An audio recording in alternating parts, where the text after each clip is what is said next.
kita lanjut. Subscribe dulu ya. Mas Haris selalu menarik tubuhku ke atas ranjang, lalu mengempaskannya begitu saja. Pakaian kotor yang tadinya kuhimpun untuk masuk ke keranjang kotor, terpaksa jatuh tergeletak di atas lantai lagi. Gita, kamu itu cantik. Namun, sayang. Terkadang sering kehilangan kontrol, bisik Mas Haris sembari mengempaskan dirinya di sampingku. Aku sudah tak ingin membahas lagi. Sebab, Mas Haris sudah terlanjur jauh menyentuh kelopak pada mekar bunga. Selayaknya seekor kumbang jantan yang terbang mencari nektar di pagi hari, sekarang dia telah menghinggap sempurna di atas tempat jajahannya. Selayaknya sekuntum mawar yang tak bisa berlari atau berteriak, aku pun pasrah begitu saja kala sang kumbang menghisap habis sari-sari madu yang kupunya. Hingga tetes terakhir si kumbang jantan tamak pada bagiannya, tak dibiarkan nektar itu tersisa barang setitik pun. Tipikal tak mau rugi, benakku yang sedikit banyak malah menikmati prosesi perampasan sari tersebut. Sehabis menunaikan ibadah, yang satu, suamiku terlelap lelah di sampingku. Tubuhnya cepat-cepat kuselimuti hingga atas dada, sebab takut dia bangun dalam keadaan menggigil kedinginan. Aku yang tak betah langsung tidur saat tubuh terasa lengket, buru-buru masuk ke kamar mandi dan membersihkan tubuh. Kupilih air hangat untuk mandi, sebab tak tahan dengan suhu kamar yang lumayan sejuk sebab pendingin di sini di setel 20 derajat Celcius oleh Mas Haris. Segar juga mandi dengan air hangat malam-malam begini. Beban di punggung pun seolah luntur saat rintik-rintik air pada shower mengenai kulit. Mas Haris, meski tadi kami sempat bertengkar hebat, dia kok kepikiran sampai ke sana, ya. Aku jadi heran juga. Ah, sudahlah. Toh, aku langsung merasa bahagia dan teramat senang gara-garanya. Sedikit kulupakan tentang kasus si Fitri. Namun, besok sih aku tidak bisa janji apakah aku bisa tetap setenang ini atau tidak. Seingatku, di kotak P3K masih ada obat pencahar yang kubeli sebulan lalu. Saat itu aku mengalami sembelit selama 5 hari dan untuk kali pertama membeli obat tersebut demi bisa buang hajat. Tak tahunya, sebelum minum malah mulas duluan. Oke, sepertinya pil-pil tersebut akan berfungsi pada esok hari. Hehe, maaf ya, Fitri. Kamu nakal sih, jadi anak. Selepas mandi, aku yang masih dililit selembar handuk putih, segera bertukar pakaian dengan kimono tidur motif kupu-kupu besar warna hitam. Kusadari ternyata aku terlalu banyak pakaian tidur warna gelap. Harus beli yang warna merah, batinku. Biar Mas Haris tidak sibuk menyebut-nyebut warna silan itu lagi. Kesal aku. Apalagi dia bilang kalau warna itu kesukaan Fitri. Perasaan, barang-barang Fitri banyak warna merah muda. Sebenarnya merah itu kesukaan Fitri atau abangnya. Ah, pikiranku kumat lagi. Kurang ajar. Kenapa dua beradik itu terus-terusan menjajah pikiranku? Lama-lama kerutan di wajah ini bakal bertambah 10 kali lipat gara-gara mereka. Segera aku naik ke atas ranjang yang sebelumnya kualasi dengan jarik bersih sebab takut meniduri sisa sesuatu yang tertumpah di atas sana. Saat mata ini kupejamkan, tetap tak bisa tidur. Pikiranku berat, sungguh berat. Aku seperti sedang diusik oleh rasa penasaran yang sangat besar tentang misteri hubungan adik kakak Mas Haris dengan Fitri. Aku langsung menyesal saat menyadari ketidakdekatanku dengan papa mertua. Lelaki tua yang masih sibuk bekerja sebagai direktur operasional perusahaan importir suku cadang kendaraan bermotor tersebut sama sekali jarang berbicara dan berjumpa denganku. Mas Haris juga terlihat enggan mengajak kami untuk bertandang di rumah besarnya yang berjarak sekitar 15 km dari sini. Seharusnya aku bisa mengorek segala informasi dari beliau. Ingin sekali kutanyakan tentang Fitri yang sangat manja dan tidak wajar kepada suamiku. Sebenarnya, apakah memang Fitri dididik seperti itu sejak kecil? Atau karena ada apa? Namun, jika mengingat sosok tinggi besar dengan rambut warna perak dan hampir tak pernah mengulas senyum itu, nyaliku jadi menciut. Oh, tidak. Aku benar-benar sulit untuk memejamkan mata. Kuraih ponsel yang tadinya kuletakkan di atas nakas. Saat melihat jam yang tertera di sana, sudah pukul 1.20 ternyata. Astaga, mau jam berapa aku bisa tertidur kalau begini terus? Saking tak bisa tidurnya, aku memutar otak. Apalagi yang bisa kubuat malam-malam begini. Akhirnya, mataku tak sengaja menangkap ponsel Mas Haris yang tergeletak di atas nakas pada sisi kiri ranjang, dekat Mas Haris terlelap mendengkur. Ponsel itu sungguh tak pernah kupegang dan kuutak-atik isinya, sebab suamiku selalu memegang barang tersebut dan tak pernah mengizinkanku untuk membukanya. Pikiranku langsung memberontak. Bagaimana kalau kubuka saja isinya dan menemukan apa yang tersimpan di dalam sana? Sungguh, aku semakin tertarik dan merasa begitu penasaran. Tanpa pikir panjang, aku langsung turun dari ranjang. Berjinjit sedikit demi tak membuat kegaduhan. Lalu kemudian kuambil ponsel tersebut dari nakas dan membawanya naik ke atas ranjang lagi. Pakai password. Sama sekali aku tidak punya clue apapun tentang kode rahasia yang dia pakai. Kucoba beberapa kombinasi angka. Mulai dari tanggal lahirnya, tanggal pernikahan kami, sampai tanggal lahirku sendiri. Ponsel tetap terkunci. Kucoba untuk meletakkan ponsel di depan wajah Mas Haris, siapa tahu bisa membuka pakai deteksi wajah. Tidak bisa juga. Aku ingin menyerah rasanya. Masa aku harus menempelkan jempol Mas Haris ke ponselnya? Mana mungkin. Jangan-jangan dia bakal terbangun dan marah besar akibat ku sentuh. Otakku tiba-tiba berpikir tentang hari ulang tahun Fitri. Seingatku, gadis itu berulang tahun pada bulan depan tanggal 20.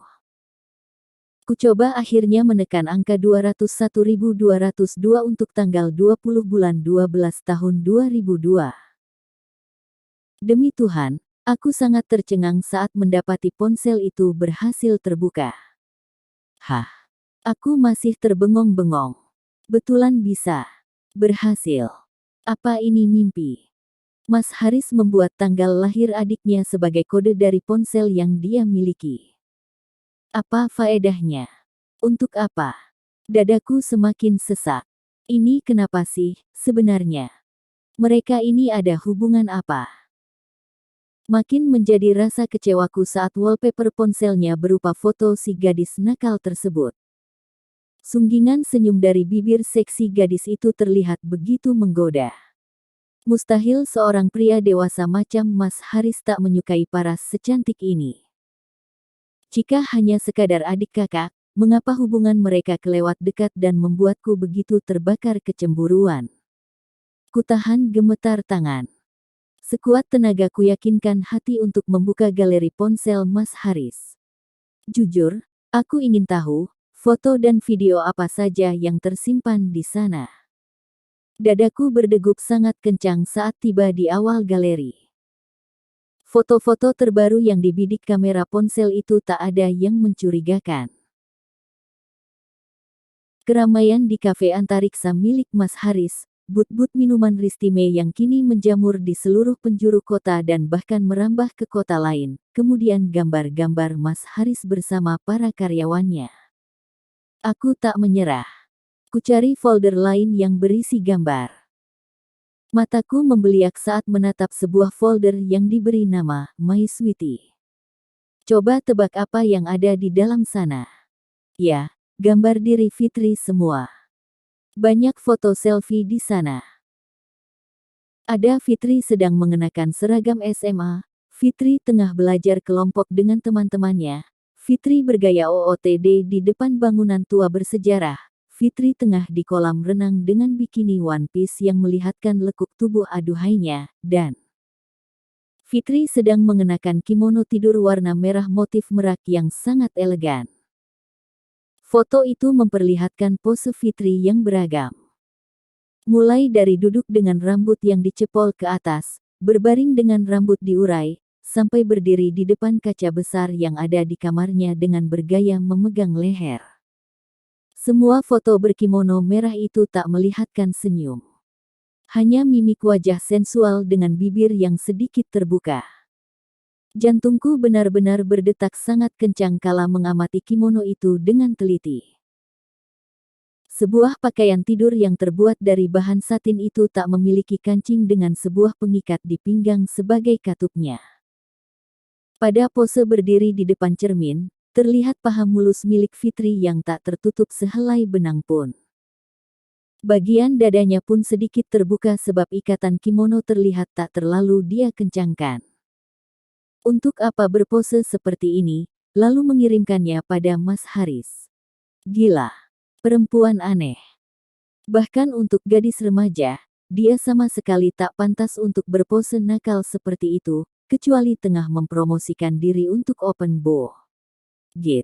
Setengah mati aku kaget. Jantungku terasa mencelos. Tubuh besar Mas Haris yang berlapis selimut tampak menggeliat. Buru-buru kusembunyikan ponselnya di bawah bantal milikku, lalu pura-pura berbaring. Iya, Mas, kataku sembari memeluk tubuhnya. Tangan kiri lelaki itu tampak keluar dari selimut dan berusaha untuk menggapai-gapai nakas. Sementara matanya masih terpejam dengan mulut yang menceracau memanggil namaku. Matilah aku. Mati. Git. HP, ceracau Mas Haris yang masih setengah sadar sembari tangan kirinya menggapai-gapai nakas. Kulepaskan pelukan dari tubuh Mas Haris.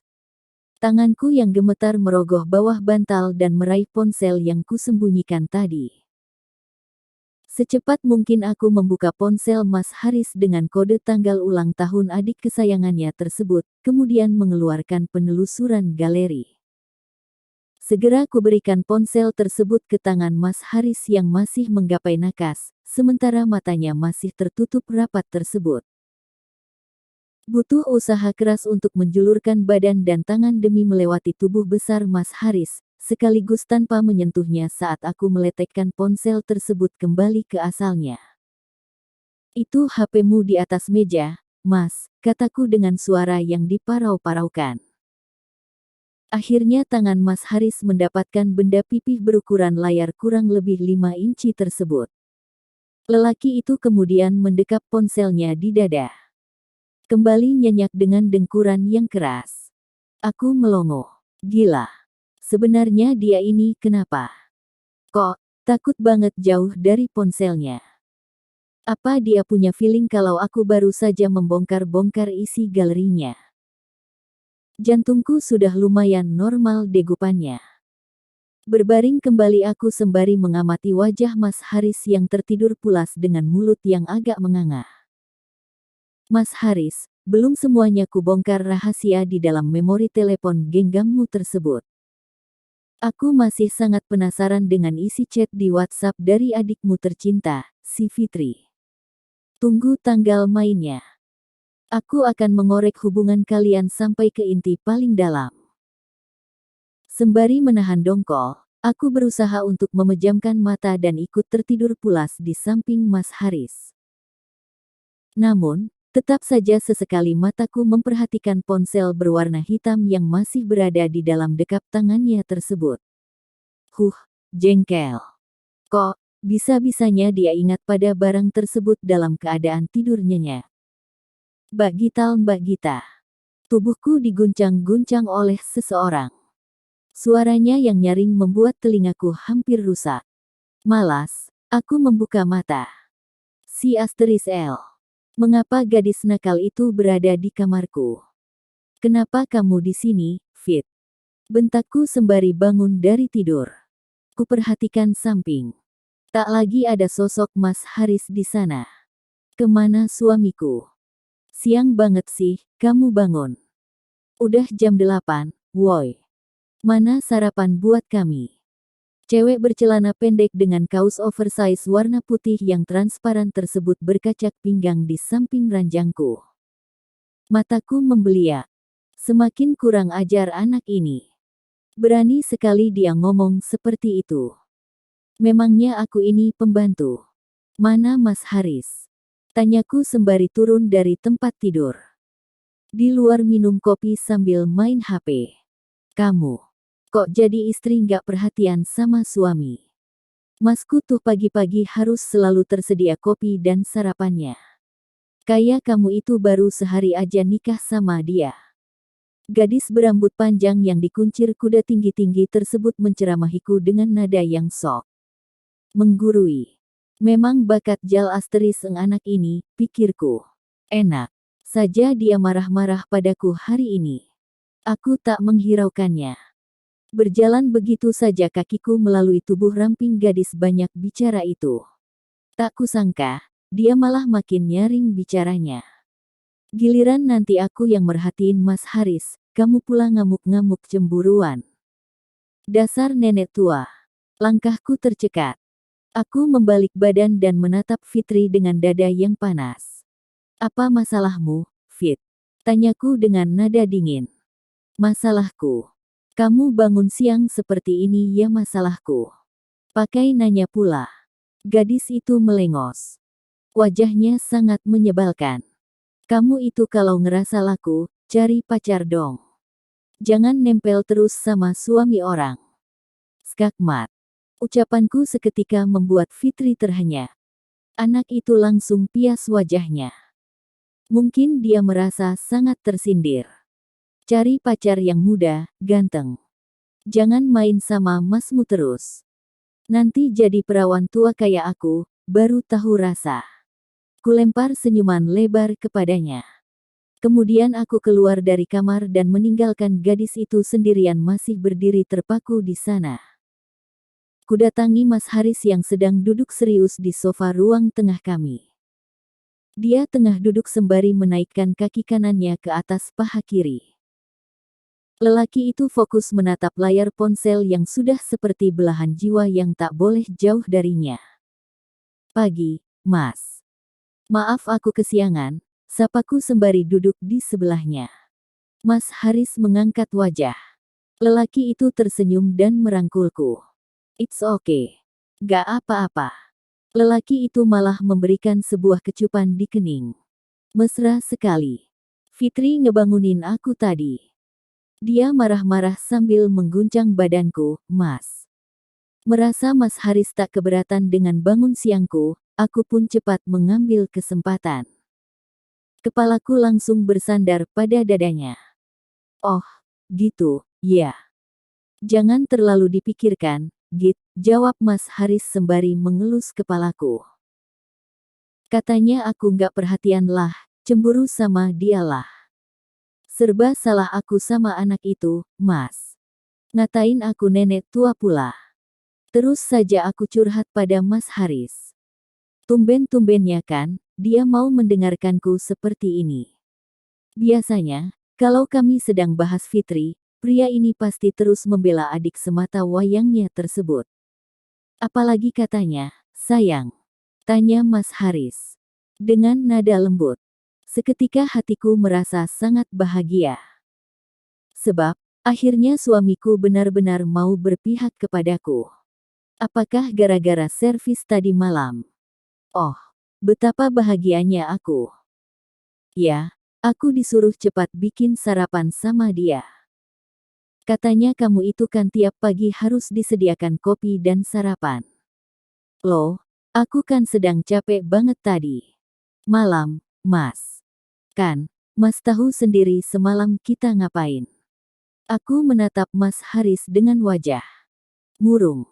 Kucebitkan bibir agar dia tahu bahwa aku tengah ngambek sebab ucapan kasar adiknya ini kopi sudah dibikinin Fitri. Gak apa-apa, kok, Git. Sekali-kali kan kamu juga pengen bangun siang. Iya, kan. Mas Haris mengecup keningku lagi. Lelaki yang mengenakan kaos oblong slim fit warna hitam dan celana pendek sepaha motif kotak-kotak tersebut merangkulku semakin erat. Maaf, ya, Mas, ujarku sembari mengalungkan peluk di perutnya. Maaf untuk apa, nih? Ya, maaf karena sudah bangun telat dan gak sempat bikinkan kamu kopi, kataku dengan nada yang manja. Maaf untuk sekalian. Membuka ponselku, tidak. Jantungku langsung berdegup sangat cepat. Darahku rasanya saat itu juga berhenti mengalir. Sekujur tubuhku panas dingin. Aku benar-benar syok. Sangat syok. Ingin tubuh ini ambruk seketika kala mendengarkan ucapan Mas Haris yang meskipun bernada sangat lembut, tetapi mampu merobohkan pertahananku. Kenapa bengong, Git? Jawab, dong, bisik Mas Haris tepat di telingaku. Pria itu kemudian mendaratkan sebuah kecupan lembut lagi di leher kiri. Sama sekali tak membuatku geli apalagi tersanjung. Malah sebaliknya. Menjadikan diriku ingin mati saja detik ini juga. Apa yang kamu buka di ponselku, Gita? Pelukan Mas Haris semakin erat di tubuhku. Membuatku sesak dan hampir sulit untuk menarik napas. Kamu kok diam-diam begitu meriksa ponselku? Kenapa nggak langsung bilang, sih? Kalau bilang, kan langsung kukasih, sayang. Pelukan Mas Haris kini sangat erat sekali. Dia lebih mirip meremukkan tubuhku ketimbang memberi dekapan. Aku sesak. Terbatuk-batuk aku sebab sulit menghirup oksigen. Jangan begitu, dong, Gita. Kamu kok, makin hari makin aneh saja. Mas Haris kemudian melepaskan peluknya. Mendorong tubuhku agak keras hingga aku ambruk di atas sofa yang space kosongnya masih tersisa lumayan. Napasku naik turun. Keringat dingin langsung mengucur membasahi pelipis. Aku benar-benar takut. Menggigil ngeri dengan kondisi bulu kuduk yang meremang. Bahkan ikatan kimonoku mengendur hingga membuat dada ini setengah terbuka di hadapan Mas Haris yang menatapku buas. Apa yang kamu ingin lihat, Git? Katakan. Tubuh Mas Haris kini persis berada di atasku. Wajahnya yang menyeringai kini tepat berhadap-hadapan, membuat aku bisa merasakan embusan napasnya yang hangat. Tidak, Mas. Tidak. Aku tidak lihat apa pun. Aku berusaha untuk berteriak. Namun tenggorokanku begitu sakit rasanya. Tangan besar Mas Haris pun kini telah mendarat untuk mencengkeram pipiku hingga bibir ini muncung seperti bebek. Bilang saja Gita. Aku tidak bakal marah. Dia tersenyum aneh tetapi tangannya masih belum melepaskan wajahku. Sakit rasanya. Aku cuma lihat. Lihat apa? Teriakan Mas Haris yang sangat nyaring benar-benar membuatku mati kutu. Tangisku langsung meledak. Aku sesak dan benar-benar sulit bernapas. Pasrah. Aku sekarang hanya bisa pasrah. Ini memang salahku. Namun, apakah Mas Haris harus berlaku sekeras ini? Ayo kita masuk endingnya guys. Mas Haris adalah seorang pria yang sukses dan berwibawa. Ia adalah sosok yang selalu tampak sempurna di mata semua orang. Sementara itu, Fitri, yang selama ini dikenal sebagai adiknya, ternyata bukan adik kandungnya. Mereka berdua seringkali terlihat sangat akrab, lebih dari seorang kakak dan adik biasanya. Gita, istri Haris, adalah wanita yang cantik dan pintar. Ia selalu mencurigai hubungan Haris dan Fitri yang terlalu dekat. Namun, ia selalu berusaha menepis pikiran itu dan percaya pada suaminya. Namun, suatu hari, kebenaran terungkap dan Gita tidak bisa lagi menutup mata. Haris dan Fitri ternyata sudah lama menjalin hubungan lebih dari sekedar kakak adik. Gita merasa sangat terpukul dan kecewa. Ia merasa dikhianati oleh dua orang yang ia cintai. Dengan berat hati, Gita memutuskan untuk bercerai dari Haris. Setelah bercerai, Haris dan Gita menjalani kehidupan masing-masing. Haris masih bersama Fitri, sementara Gita mencoba bangkit dari patah hatinya. Meski sulit, Gita berusaha untuk tetap tegar dan menikmati kehidupan barunya. Perlahan tapi pasti, Gita mulai menemukan kebahagiaan sendiri. Ia mulai membuka hatinya untuk orang lain dan menemukan cinta baru. Sementara itu, Haris dan Fitri, meski bersama, mereka tidak sebahagia yang mereka bayangkan. Mereka sering bertengkar dan hubungan mereka mulai retak. Novel ini berakhir dengan pesan bahwa kebenaran tidak bisa disembunyikan selamanya dan bahwa setiap tindakan pasti memiliki konsekuensi.